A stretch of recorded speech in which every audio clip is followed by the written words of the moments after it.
इंदिरा गांधी जी से बड़ा वोट चोर और लालू यादव से बड़ा बूथ चोर इस देश की राजनीति में कोई नहीं हुआ। परिवारवादी राजनीति के संरक्षकों के दरबार में भांतगिरी करके ये लोग जीवन यापन करते हैं। रोहित पता नहीं कौन था, मुझे नहीं मालूम कि ये किसी पार्टी प्रवक्ता तो है नहीं। हर हिस्से से लूंगी, बैठिए, मैं आ रही हूँ। सबसे पहले तो आपका शुक्रिया कि आपने सीतामढ़ी शहर को टीवी में बड़ा खूबसूरत दिखाया।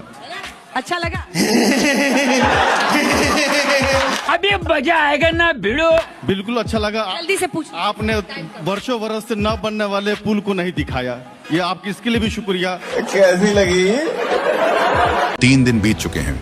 देश की राजधानी में एक भयानक धमाका हुए, 13 जिंदगियां खत्म हो गईं, दर्जनों घायल हैं और पूरा देश सवालों में है। वेलकम दोस्तों, स्वागत है आपका हमारे चैनल पे। आज आपके लिए देश भर की वायरल खबरें लेके आए हैं।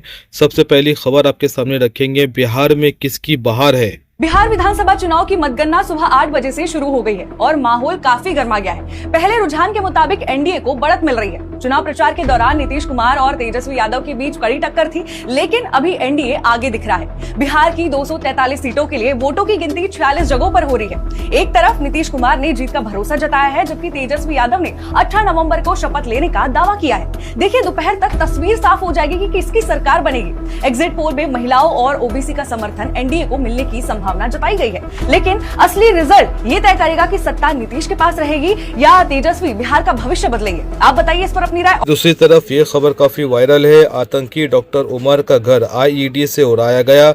दिल्ली में कार ब्लास्ट कर 13 लोगों की जान लेने वाले डॉक्टर उमर का घर गिराया गया है। आइए वीडियो देखिए। दिल्ली ब्लास्ट से जुड़ा एक बड़ा अपडेट आ रहा है कि जो आतंकी उमर था उसका कश्मीर में जो घर था वो आईईडी से ब्लास्ट करके उड़ा दिया गया है। और एक और जानकारी मिली है कि ईडी आज अल फलाह यूनिवर्सिटी पहुंचेगी और जो जांच है आगे की जांच करेगी। गुरुवार को ही पता चला था कि उमर भी उस ब्लास्ट में मारा गया है, डीएनए उसका मैच कर गया था। वही ये खबर देखिए, काफी वायरल है। बिहार चुनाव 2025, जनता का गुस्सा और चुनाव के नतीजे। सालों से जिन विधायकों पर भरोसा जताया गया, विकास के नाम पर चुना गया, उनकी पोल खुल गई है। आइए वीडियो देखिए।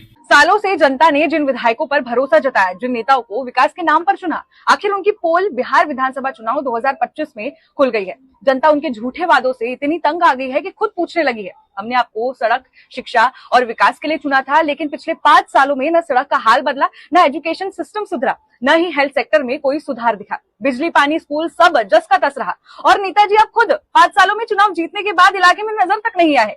वही नेता अब एक बार फिर जनता के बीच वोट मांगने जब पहुंचे तो लोगों ने उन्हें क्षेत्र से भगा दिया। मुर्दाबाद के नारे तक लगे। मुर्दाबाद, मुर्दाबाद, मुर्दाबाद। लेकिन अब नजरें हैं कल के नतीजों पर।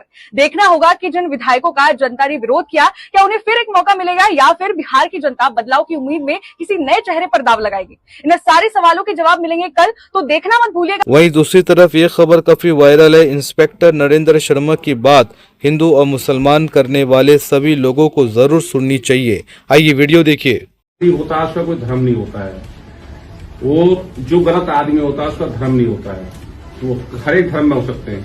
देखो नक्सली हिंदू धर्म में थे, बहुत आतंकवादी देखो नेवी में हिंदू पकड़े गए, बहुत से आतंकवादी आर्मी वाले पकड़े गए, बहुत से आतंकवादी पंजाब में हिंदू पकड़े गए।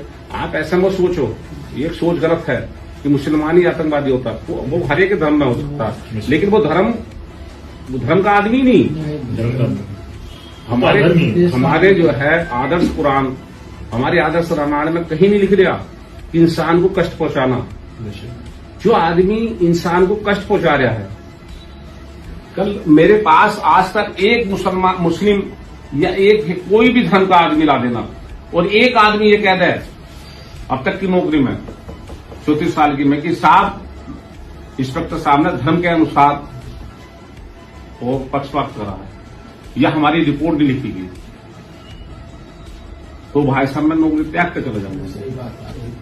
ये खबर देखिए, काफी वायरल है। नरेंद्र मोदी और ईसी ने चुनाव का पूरा सिस्टम हाईजैक कर लिया है। आइए वीडियो देखिए। नरेंद्र मोदी और इलेक्शन कमीशन ने चुनाव का पूरा सिस्टम हाईजैक कर लिया है। ये देखिए, इलेक्शन कमीशन ने राजस्थान के मेघराज पटवा के घर 7 वोटर आईडी कार्ड भेज दिए, जिनमें सभी का ईपीआईसी नंबर अलग अलग है। मेघराज ने वोटर आईडी के लिए अप्लाई किया था, जिसके बाद चुनाव आयोग की ये करतूत सामने आई है। अब इनसे मिलिए, ये अजीत झा हैं। अजीत ने हरियाणा चुनाव, दिल्ली चुनाव और अब बिहार चुनाव में वोट किया है। अजीत झा के पिता मिथिलेश झा की भी 3 वोटर आईडी हैं। ये है नरेंद्र मोदी और चुनाव आयोग की वोट चोरी व्यवस्था। आदमी एक वोट तीन। इसी वोट चोरी व्यवस्था का पर्दाफाश नेता विपक्ष ने अपनी प्रेस कॉन्फ्रेंस में किया था। फेक पिक्चर्स, उसमें ब्राजीलियन मॉडल की पिक्चर, यूपी के बीजेपी लीडर्स, यूपी के बीजेपी कार्यकर्ता आकर हरियाणा में वोट करते हैं, यूपी में वोट करते हैं, ब्लर्ड फोटोग्राफ्स, किसी को रुकवाना हो रुकवा दो, किसी से वोट लगवाना हो लगवा लो। हाउस नंबर 0 जो इलेक्शन कमिश्नर कह रहे हैं होमलेस लोगों का है, वो क्लियरली हमने आपको दिखाया कि झूठ बोल रहे हैं। And finally deleted voters. तो ये है इनकी व्यवस्था। यही है मोदी की वोट चोरी योजना। मोदी जी वोट चोरी करके ही प्रधानमंत्री बने। मध्य प्रदेश से महाराष्ट्र तक वोट चोरी करके चुनाव आयोग ने बीजेपी की सरकारें बनवाई हैं। नरेंद्र मोदी और ज्ञानेश कुमार ने संविधान के एक व्यक्ति एक वोट सिद्धांत को चौपट कर दिया है। वहीं ये खबर सुन के आप भी चौंक जाएंगे। सासाराम में वोट चोरी लाइव रात के 3 बजे। बिहार के सासाराम की ये तस्वीरें देखिए। स्ट्रांग रूम के अंदर बक्सों से भरा एक ट्रक पकड़ा गया है और कमाल की बात यह है कि सीसीटीवी बंद था। यह है वोट चोरी की एक और घटना। इसी तरीके से आपका अधिकार, आपका मत आपसे छीना जाता है। इसी तरीके से सरकारें चुराई जाती हैं। इसी तरीके से संविधान पर हमला होता है। इसी तरीके से देश की डेमोक्रेसी को खत्म करने की मोदी सरकार बीजेपी कोशिश कर रही है। मोदी जी कोशिश कर रहे हैं। तो जागरूक बनिए और अपने मत को, अपने वोट को वेस्ट नहीं होने देना है। वोट चोरी हर हालत में रोकनी है। नतीजे से पहले ही पलटे एग्जिट पोल। महागठबंधन को बहुमत, तेजस्वी सीएम। आइए वीडियो देखिए। वैसे तो बिहार की राजनीति में नीतीश कुमार पलटी मारने के लिए माहिर हैं, लेकिन इस बार तो भारत के इतिहास में ऐसा पहली बार हुआ कि एग्जिट पोल ही पलट गए। मतलब अभी तो नतीजे भी फाइनल नहीं हुए, लेकिन गोदी मीडिया ने पहले ही पलटी मार दी है। खबरें हैं कि नए एग्जिट पोल के रुझानों में तेजस्वी यादव नीतीश कुमार से आगे निकल गए हैं। और तो और आज तक के एक्सिस माई के सर्वे में तो तेजस्वी यादव को मुख्यमंत्री चेहरे की पहली पसंद तक बता दिया गया है। खेल समझिए, बिहार की बम्पर वोटिंग ने सत्ता परिवर्तन के संकेत दिए हैं। ऐसे हालातों में एग्जिट पोल में बहुमत मिलने के बावजूद जैसे बीजेपी के दफ्तर पर सन्नाटा पसरा है और आरजेडी के दफ्तर पर धूम मची है, मतलब साफ हो चुका है कि बिहार के चुनाव के नतीजे ऐतिहासिक होने वाले हैं। फिलहाल एनडीए को 180 सीटें देने वाले गोदी मीडिया ने जैसे नतीजों से पहले ही पलटी मारी है, ऐसे में 14 नवंबर को असल नतीजे क्या होंगे, आपको क्या लगता है? वहीं ये खबर काफी वायरल है। सनी देओल ने मीडिया को कही गंदी बात, गोदी मीडिया की लगाई क्लास। सनी देओल काफी गुस्से में। आइए वीडियो देखिए। अब आप जानते हैं कि मीडिया किस तरीके से काम कर रहा है, जरा मीडिया पर भी चर्चा कर लेते हैं। एक झूठी मीडिया एक नए नाम से अब नवाया जाने लगा है, लोग कहने लगे हैं। देखिए उस पर कैसे गुस्सा हुए हैं धर्मेंद्र के बेटे सनी देओल। जरा ये वीडियो पहले देख लीजिए आप। जाएगी लोकेशन भेजिए। क्या आपके घर में माँ बाप है, आपके बच्चे हैं, और वीडियो कहीं जा रहे हो, शर्म नहीं आती?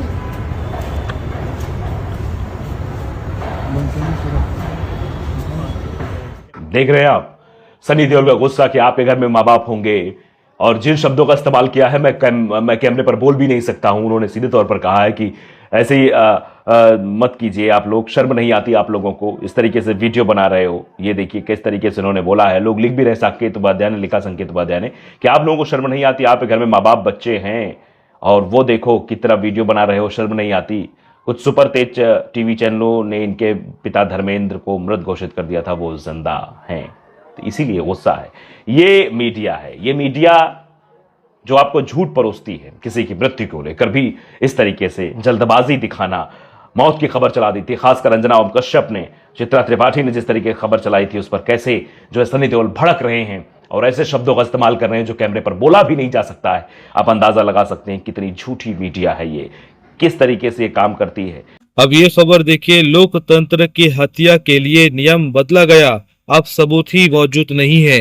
आइए वीडियो देखिए। लोकतंत्र की मौत एक दिन में नहीं होती, इट हैपेंस स्लोली, जब सवाल पूछने वाले चुप कर दिए जाते हैं और सबूत मिटा दिए जाते हैं। इलेक्शन कमीशन ने दिल्ली हाई कोर्ट में कहा है कि 2024 लोकसभा चुनाव की सीसीटीवी फुटेज अब मौजूद नहीं है, वो डिस्ट्रॉय कर दी गई है। मतलब कानून बदलकर चोरी के सबूत ही मिटा दिए गए। कुछ एग्जांपल्स देखिए। बीजेपी के उदय कुमार जो सालों से बेंगलुरु में रहते हैं और वहां वोट डालते हैं, लेकिन बिहार चुनाव के वक्त नवादा जाकर फिर से वोट डाल देते हैं। बीजेपी से पूर्व सांसद राकेश सिन्हा फरवरी 2025 में दिल्ली में वोट देते हैं और नवंबर 2025 में बिहार में भी। संजय झा बीजेपी दिल्ली के हॉकर सेल के सह प्रभारी। फरवरी 2025 में इन्होंने भी दिल्ली में वोट दिया और नवंबर 2025 में बिहार में भी। इसी तरह भाजपा समर्थक अजीत झा और उनके पिता मिथिलेश झा के पास 3 वोटर आईडी है और उन्होंने हरियाणा, दिल्ली और बिहार तीनों जगह वोट डाले। लेकिन जब सीसीटीवी फुटेज ही नहीं रहेगी तो कैसे साबित किया जाएगा कि क्या हुआ क्या नहीं। और ऐसे होती है एक लोकतंत्र की मौत, जिसका लाइव आपके सामने चल रहा है। This is not just about one election. This is about our democracy, our vote, our right and our voice. अब इस खबर पर गौर करिए। देश के कुछ सवाल है, मोदी सरकार जवाब दे। जी हाँ, वीडियो देखिए। 3 दिन बीत चुके हैं। देश की राजधानी में एक भयानक धमाका हुए। 13 जिंदगियां खत्म हो गईं, दर्जनों घायल हैं और पूरा देश सवालों में है। आज जाकर सरकार ने माना है कि ये एक आतंकी हमला था, लेकिन अब भी न जिम्मेदारी तय की गई न जवाबदेही। राजधानी में अलर्ट जारी था, फिर भी धमाका हो गया। ऐसे में गृह मंत्री, उनकी दिल्ली पुलिस, जांच एजेंसियां और खुफिया एजेंसियां कहां थीं?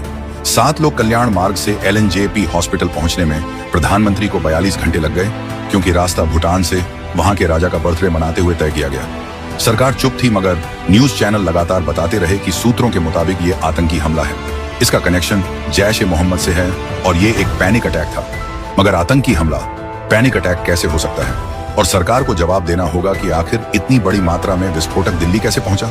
जिस गाड़ी से धमाका हुआ वह दिल्ली में घंटों घूमती रही, तो अमित शाह के कड़े सुरक्षा इंतजाम कहां थे?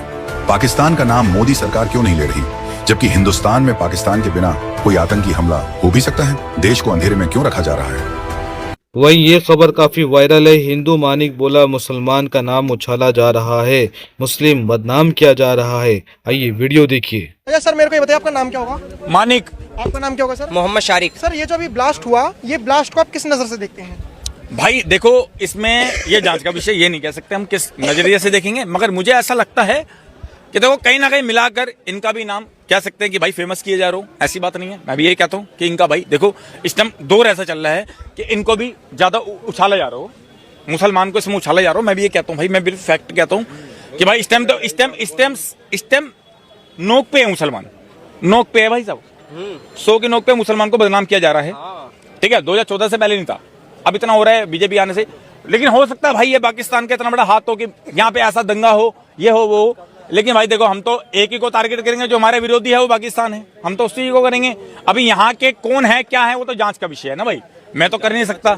अब ये खबर देखिए। इस खबर से गोदी मीडिया काफी ट्रोल हुई है। धर्मेंद्र की मौत की झूठी खबर चलाने पर जमकर ट्रोल हुई अंजना ओम कश्यप। आइए वीडियो देखिए। दोस्तों, बीते दिनों धर्मेंद्र की मौत की गलत खबर चलाने को लेकर गोदी मीडिया की मशहूर टीवी एंकर अंजना ओम कश्यप अब जमकर ट्रोल की जा रही हैं। दरअसल बॉलीवुड के दिग्गज स्टार धर्मेंद्र को खराब तबीयत के चलते अस्पताल में भर्ती कराया गया था और हालत ज्यादा नाजुक होने की वजह से उन्हें वेंटिलेटर पर रखा गया था। और इसके बाद बिना खबर की पुष्टि के ही आज तक की ओर से इस खबर को ब्रेक कर दिया गया, जिसे लेकर अब आम लोग अंजना ओम कश्यप को ट्रोल करते हुए उनकी फोटो पर फूलों की माला लगाकर श्रद्धांजलि देते नजर आ रहे हैं। हालांकि इस तरह से किसी भी व्यक्ति के लिए वीडियो बनाना गलत बात है, लेकिन जनता का कहना है कि ऐसी बड़ी गलती इतने बड़े चैनल की ओर से कैसे हो सकती है। AIMIM के वारिस पठान ने कहा, शाम तक हमें कामयाबी मिलेगी। आइए वीडियो देखिए। की असेंबली में जाएंगे। अब हम पब्लिक का, जनता का, सबका तहे दिल से शुक्रिया अदा करते। देखो, जनता ने वोट दिया,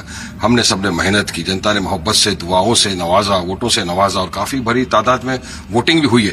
अब इनिशियल स्टेजेस चल रहा है, लेकिन फिर भी स्टेज के ऊपर इतनी ज्यादा सीटें हमारी आगे आना दर्शाता है साहब कि हमको इंशाल्लाह ताला आगे शाम तक का पूरा क्लियर हो जाएगा, हमको अच्छी कामयाबी मिलेगी। अब तक के जो ट्रेंड्स है उसमें 2-3 चीजें जो है लोगों को चौंका रही है। एक, एनडीए गठबंधन के अंदर नीतीश कुमार का बड़ा भाई बन के उभरना। दूसरा, अभी तक के रुझानों में, लेटेस्ट रुझानों में तेजस्वी यादव का पीछे चलना। और उसके बाद कांग्रेस सबसे कमजोर कड़ी साबित होना इस पूरे चुनाव में, जिन्होंने वोट चोरी और तमाम चीजों को मुद्दा बनाया था। तो ये रुझानों से जो चीज निकल के आ रही है, कमोबेश यही उम्मीद है कि अंतिम नतीजों में भी ये चीज बरकरार रहेगी। तो किस तरीके से देखते हैं आप, क्या चीज मिस कर गया विपक्ष भाजपा के खिलाफ रणनीति बनाने में? देखिए साहब, हम तो ना ये एनडीए का हिस्सा थे ना ये महागठबंधन का हिस्सा थे। महागठबंधन वालों को हमने पहले ही कहा था कि आइए साथ में मिलकर लड़ेंगे ताकि सेकुलर वोटों का विभाजन ना हो, और हमने 6 सीट मांगी थी कि 6 सीट पे आप अलायंस कर लो हमारे साथ। 6 सीट पे अलायंस होता, आप साथ में मिलकर लड़ते, मगर नहीं, वो घमंड गुरूर उसके अंदर तकब्बुर में थे। तो अब देखिए क्या हो रहा है उसका नताइज।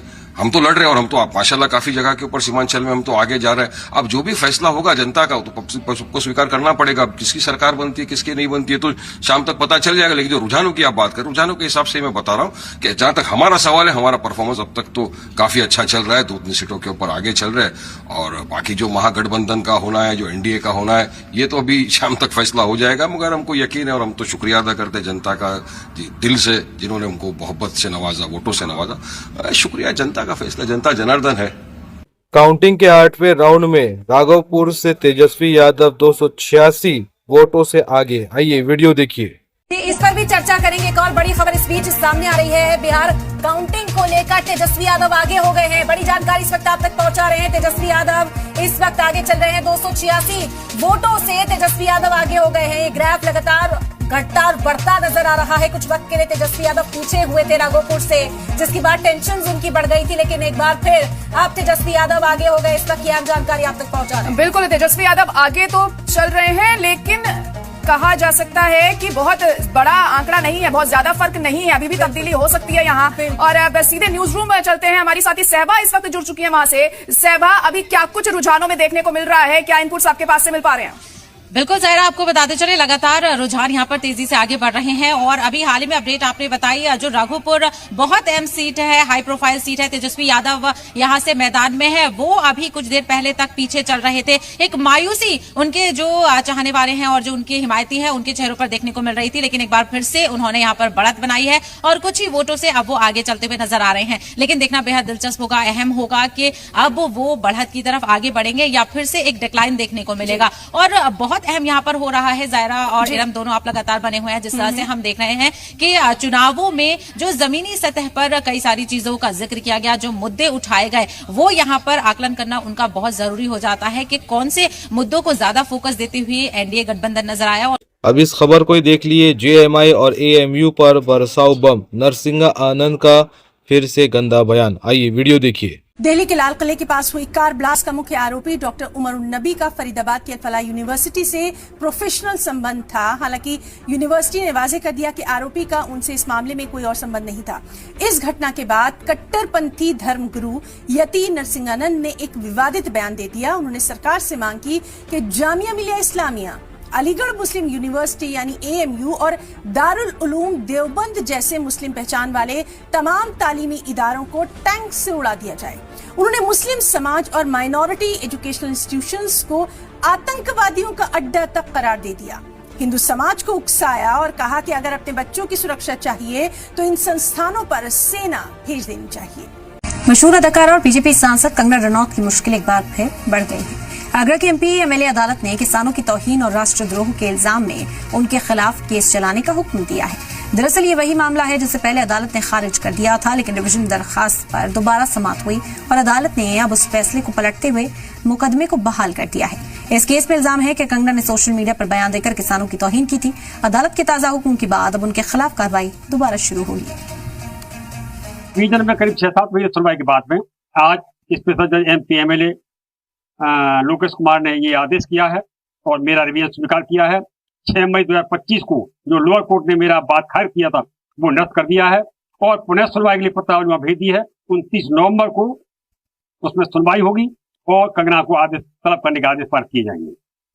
वहीं ये खबर देखिए काफी वायरल है। दिल्ली धमाके पर देश के मुसलमान क्या सोचते हैं, आइए वीडियो देखिए। आप जब देश के आम मुसलमानों से बात करेंगे तो वो आज भी यही कह रहे हैं कि हमला नहीं होना चाहिए था और इन डॉक्टर्स ने अपने देश के साथ गलत किया है। हम चाहते हैं कि आज दिल्ली धमाके पर देश के आम मुसलमानों का पक्ष भी सुना जाए, जो हर भारतीय की तरह इस हमले के खिलाफ खड़े। गांव इसके खिलाफ है, जो भी है इसमें उसके खिलाफ कानूनी कार्रवाई होनी चाहिए। ऐसा कोई हुआ नहीं हमारे साथ, कभी पहले सुना नहीं, लेकिन जो हुआ है तो इनके साथ सख्त कार्रवाई होनी चाहिए। इनको अगर ऐसे जो देशद्रोही हैं, ये देशद्रोही काम करते हैं, इनको फांसी दी जाए। इन्होंने पूरे गांव इलाके को बदनाम कर दिया, सारी मेव कौम को बदनाम किया इन्होंने। दिल्ली में जो घटना हो रही है तो बिल्कुल गलत है। ये कौम को बदनाम कर रहे हैं ये लोग। नाम जरूर मुसलमान हो सकता है लेकिन ये इस्लामी काम नहीं हो सकता। ये सारे बयान हमने आपको इसलिए सुनाए ताकि आप ये समझ पाए कि इस आतंकवादी हमले को लेकर देश के आम मुसलमान क्या सोच रहे हैं और उनकी राय आखिर क्या है। प्रदूषण की गूंज में युवाओं के सपने ओझल, आइए वीडियो देखिए। साहब मेरे को सांस लेने में दिक्कत हो रही है, मैं इतना बढ़िया स्पोर्ट्स प्लेयर अब अस्थमा का शिकार होने जा रहा हूँ, सिर्फ क्योंकि हवा यहाँ की इतनी बेकार है, दिल्ली में सांस नहीं ली जा सकती और ये हमसे झूठ बोल रहे हैं। रेखा गुप्ता के नीचे जो सरकार है ये हमसे झूठ बोल रही है कि इस बार एयर पोल्यूशन कम हुआ है पिछली बार के मुताबिक दिवाली के दिन। अगर इतना ही कम हुआ है तो आपके जितने भी एयर मॉनिटरिंग स्टेशन थे ये बंद क्यों पड़ गए थे दिवाली की रात को? अगर इतना ही कम हुआ है तो आप एयर पोल्यूशन मॉनिटरिंग सिस्टम के अराउंड हवा क्यों छिड़क रही है? अगर इतना ही कम हुआ है 5 लाख के एयर प्यूरिफायर आपके घर आपके ऑफिस में क्यों आए हैं? आप भी वही सांस लीजिए ना जो बाकी जनता ले रही है। मैं दिल्ली का नहीं हूँ, मैं दिल्ली से यहाँ पढ़ने आया हूँ। जो मजदूर है वो यहाँ दिल्ली के नहीं है, काफी बहुत से अलग अलग राज्य से आते हैं। आप मेरे को बताइए क्या ये सही है उनको कहना कि आप वापस चले जाइए या दिल्ली के बाहर चले जाइए? उनके लिए सोल्यूशन कभी है ही नहीं, कभी था भी नहीं। एक सोल्यूशन है उनके लिए कि यहाँ की हवा साफ कर दी जाए, यहाँ से निकल के वो कहीं जा नहीं सकते, उनका काम यहाँ है, उनका रोजगार यहाँ है, उनकी जिंदगी यहाँ है। मैं खुद नहीं जा सकता, मेरी पढ़ाई यहाँ है, कॉलेज छोड़ दूं क्या? ऐसा नहीं कर सकते। अगर सांस लेनी है तो आपको हवा सुधारनी पड़ेगी, बाहर भगाना कोई सोल्यूशन नहीं है। अब ये खबर देखिए काफी वायरल है, दिल्ली धमाके मौतें छुपा रही सरकार। आइए वीडियो देखिए। कि हमने लोगों से पूछा कि इतने लोग घायल, इतने लोगों के मारे जाने की खबर सामने आ रही है। मैं आपको बताऊं 50 से अबब है, 50 से अबब है, बिल्कुल सही। उसमें रेडी पटरी भी है, सब कुछ है। गरीब आदमी का तो पता ही रिक्शे वाले, रोड क्रॉस करने वाले, किसी का कुछ पता नहीं है कौन गया है। बिल्कुल सही कह रहे हैं। प्रशासन ने क्या करा, 50-60 कट्टे उठाए हैं, सबको बटोरा कि डीएनए चेक करेंगे। डीएनए आप कैसे चेक कर लोगे? आपको थोड़ी ना पता है कि 5 बंदे के 1 टुकड़े हुए हैं। ये जो हुआ है ना लाइफ टाइम में पहली बार देखी भी गई है। जब ब्लास्ट हुआ आप लोगों के सामने, मेरा आखिरी सवाल होगा ये शायद, जब ये तो एक ने वीडियो दिखाई, बंदे का आधा धड़ कटा हुआ है, उसमें आधा धड़ कटा हुआ दिखाया वीडियो में। सिर्फ मैं आपको एक ही बात बोलूंगा, ब्लास्ट ऐसा था कि सिर्फ आंखें बंद और दिल सहम रहा था कि ये हुआ क्या। भारत के अंदर टेररिज्म फैलाने का काम गरीब और अनपढ़ लोग करते हैं। उनकी गरीबी का फायदा उठाया जाता है, जिसके कारण उन्हें ब्रेन वॉश करना इजी होता है। अगर सरकार इनकी पढ़ाई में थोड़ा इन्वेस्ट कर दे और इनके लिए एम्प्लॉयमेंट जनरेट करके दे दे तो ये प्रॉब्लम सॉल्व हो जाएगी। अगर आपको भी ऐसा लगता है तो दिल्ली ब्लास्ट वाले केस के बाद आपकी आंखें खुल जानी चाहिए, क्योंकि ये काम सरहद के पार बैठे लोगों ने नहीं बल्कि हमारे ही देश के कुछ पढ़े लिखे डॉक्टर्स ने किया है। डॉक्टर मुजम्मिल शकील, जिसके रेंटेड घर से RDX बनाने का मटेरियल मिला। डॉक्टर उमर उन नबी, जिसने रेड फोर्ट के बाहर गाड़ी ब्लास्ट करवाई। और इन सब की मास्टरमाइंड डॉक्टर शाहीन शाहिद, जिसके तार जैशे मोहम्मद से जुड़े हैं और इसने खुद कबूल किया है कि ये लोग इंडिया पे बहुत बड़ा अटैक करने वाले थे, जिसकी तैयारी ऑपरेशन सिंदूर के बाद और तेज हो गई थी। इन तीनों का कनेक्शन फरीदाबाद के अल फलाह कॉलेज से बताया जा रहा है। बोला जा रहा है कि इस कॉलेज को मिडिल ईस्ट से भी फंडिंग आती थी। हालांकि कॉलेज ने नोटिस डाल के बता दिया है कि उन्हें इन सब गतिविधियों का कोई आइडिया नहीं था। पर सवाल यह है कि ये कैसा कॉलेज है जो बिना बैकग्राउंड चेक किए ऐसे आतंकवादियों को अपने यहाँ प्रोफेसर बना लेता है। ये पढ़े लिखे लोग आम लोगों के बीच ही रहते थे। डॉक्टर मुजम्मिल, जो अल फलाह कॉलेज के पास रह के वेपन्स एंड एक्सप्लोजिव यहाँ से वहां करता था, किसी को भी शक नहीं होने दिया उसने। उसके नेबर्स ने बताया कि वो काफी हम्बल और शांत था। गुजरात में जो लोग मास पॉइजनिंग करने वाले थे वो भी डॉक्टर्स थे और वो भी इसी तरह देश के लोगों के बीच रह के उन्हें मारने की कोशिश कर रहे थे। बात सीधी सी है, हमारा किला बाहर से नहीं बल्कि अंदर से तोड़ा जा रहा है। अब बात ना पैसे की रह गई है ना अनपढ़ता की। ये प्रॉब्लम की जड़ है रिलीजियस एक्सट्रीमिज्म। रिलीजियस एक्सट्रीमिज्म ही वो कारण है जो इन लोगों को मोटिव दे रहा है, जिसके लालच में ये लोग मरने के लिए भी रेडी हैं। पर फिर भी कुछ लोग इस पूरे मुद्दे की कॉम्प्लेक्सिटी को छोड़ के इसे सिंप्लीफाइड करते हुए बस ये कह रहे हैं कि इलेक्शन आ रहा है इसलिए बीजेपी ने ये चीज करवाई है। इलेक्शन तो हर साल कहीं ना कहीं आता है। 2008 में जब ताज होटल पर अटैक हुआ था, उसके अगले 2 महीनों में 4 इलेक्शंस थे। तो क्या इसका मतलब वो अटैक कांग्रेस ने करवाया? मतलब कुछ भी। जिस चीज का कोई प्रूफ नहीं है उसे आप लोग भर भर के प्रोपोगेट कर रहे हो। पर रिलीजियस एक्सट्रीमिज्म की प्रॉब्लम तो दिख रही है, फिर भी आप में हिम्मत नहीं है वो सच बोलने की। अगर गवर्नमेंट पे सवाल उठाना ही है तो जो दिख रहा है उस चीज पे उठाओ ना। पूछो सवाल होम मिनिस्टर से कि ये सब कैसे हो गया और 1 साल के अंदर 2 इतने बड़े अटैक कैसे हो गए। बिना बायस के सोचना शुरू करो, आगे बहुत कुछ होने वाला है। भाई ने गोदी मीडिया को बहुत प्यार से धोया। आइए वीडियो देखिए। हर हिस्से से लूंगी, बैठिए, मैं आ रही हूँ। सबसे पहले तो आपका शुक्रिया कि आपने सीतामढ़ी शहर को टीवी पे बड़ा खूबसूरत दिखाया। अच्छा लगा? अभी मजा आएगा ना भिड़ो। बिल्कुल अच्छा लगा। जल्दी से पूछ। आपने वर्षों बरस से न बनने वाले पुल को नहीं दिखाया, ये आपकी इसके लिए भी शुक्रिया। कैसी लगी? उसकी वजह से जो घंटों जाम रहता है रेलवे ब्रिज पे, उसको आपने नहीं दिखाया, इसके लिए भी आपका शुक्रिया। मेरा ही शुक्रिया करने आए हैं क्या? मेरा ही शुक्रिया, आपको सवाल नहीं पूछना है। चली ना? नहीं, उस उन्हीं मुद्दों पर आपको सवाल, आपको भी मैंने टाइम दिया, लेकिन आपने ना जाम पर सवाल पूछा नेता से, ना आपने ट्रैफिक पर सवाल पूछा। अब क्या सवाल? भाषण देने थोड़ी आए हो। बस हवा निकल गई। ये तो लेने के देने पड़ गए। अब ये खबर देखिए, मोदी से सवाल पूछने पर रूबिका को जलन हो गई। आइए वीडियो देखिए। चुनाव के दरमियान जब ये ब्लास्ट हुआ तो मैंने बहुत सी ऐसी आवाजें सुनी जिसमें कहा देखिए चुनाव है, ये तो होना ही था। मतलब सीधा सीधा कटघरे में सरकार को खड़ा करने की कोशिश। चुनाव चल रहा हो, चुनाव नहीं चल रहा हो, कुछ भी चल रहा हो या नहीं चल रहा, आतंकवादी घटनाएं हमारे देश में नहीं होनी चाहिए। पहलगाम हुआ था जब हमने पाकिस्तान को इतना डरा दिया था, पाकिस्तान घुटनों पर आ गया था जैसा आपने कहा, तो आखिर में ये घटनाएं कैसे हो रही है, क्यों नहीं थम रही है? सवाल तो पूछा जाएगा ना सरकार से। सबसे पहले सवाल तो प्रधानमंत्री जी से पूछा जाएगा। आत्मा उनका आहत हुआ, दिल भारी था भूटान में जाकर, जब केक खा रहे थे तब जाकर। यही केक खाने नहीं गए थे, केक खाना होता तो वो अपने घर ही पर मंगा के खा लेते। देश के दूसरे भी तो कमिटमेंट्स होते हैं ना मैम। ये क्या केक खा रहे थे? ये कहने के लिए बड़ा अच्छा लगता है, केक खा रहे थे। ये बस यही आपको दिखा पूरे टाइम में। घूमने के लिए नहीं गए थे वहां पर, सफारी पर नहीं गए थे ma'am. He did not go on a safari there. Please, इसको आप इसको इतना हल्के में मत लीजिए।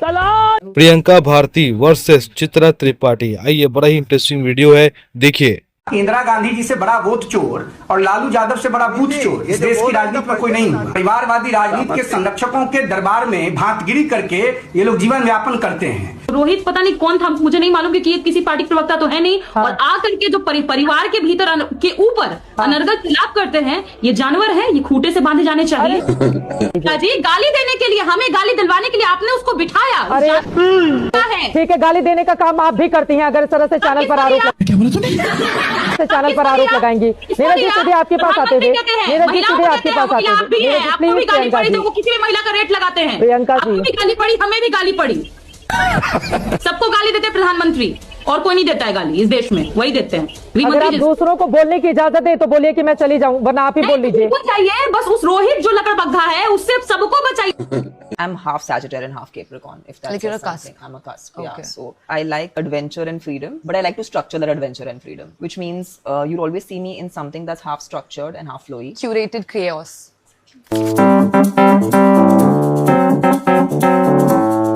That is where I want to take this conversation. It needs to be the real Tamanna. You know, you've always had this sort of a mass appeal without chasing it. You used to go to temples and post about them before it was cool to be spotted at a temple. You used to wear kurtas on an airport. You're very articulate, but you can be unhinged at times. How do you survive in this age of curated personas? So I take my job very seriously, but I don't take myself seriously. And I think that is where it all stems from. Because there is so much this pressure of wanting to put out a certain version of yourself. When you take yourself so seriously, then you start calculating. But I don't think it operates like that, because if we all knew what to do, we would be never making any bad film. There would be never a bad piece of art coming out. There would never be a piece of art that people didn't relate to. And that's the best part, that nobody really knows. We're all winging it. We're all winging. The roles that you're doing are very much opposite to who you are. And not a lot of characters do that. A lot of actors play themselves very close on screen. Yeah, but I think it would be sad. You know, the thing is, I'm an actor, and the purpose of being an actor is to play things that are not you. And some people say, I relate to the character so much because it's me. I'm like, yeah, but why would you want to play you? You want to play different people. You know, if anybody really wants to understand me, they should just watch the movie Divergent. It's so funny that I discovered a lot of things about myself through movies, because that's what I really grew up watching. It always ignited something in me whenever I saw a film that particularly made me feel something. So what do you think sets you apart in this era of aesthetic sameness? It takes courage to not be in that herd mentality. Will I be accepted if I do this completely different thing? That's the irony of it all, that whenever you actually seek acceptance, it rarely comes from confining to a herd mentality or what everyone is doing. It actually comes from being more of who you are, which is just unique to you. The internet, of course, has its own judgment about, is she on Ozempic? Is this her revenge body? Did you feel the pressure to let go of your curves? तो दोस्तों, ये थी पूरी updates जो हमने आपके सामने रखी है। आप इन सारे अपडेट्स पे क्या राय रखते हैं, अपनी कीमती राय हमारे कमेंट बॉक्स में ज़रूर शेयर करें। मिलते हैं आपसे अगली वीडियो पे, तब तक आप अपना ख्याल रखें।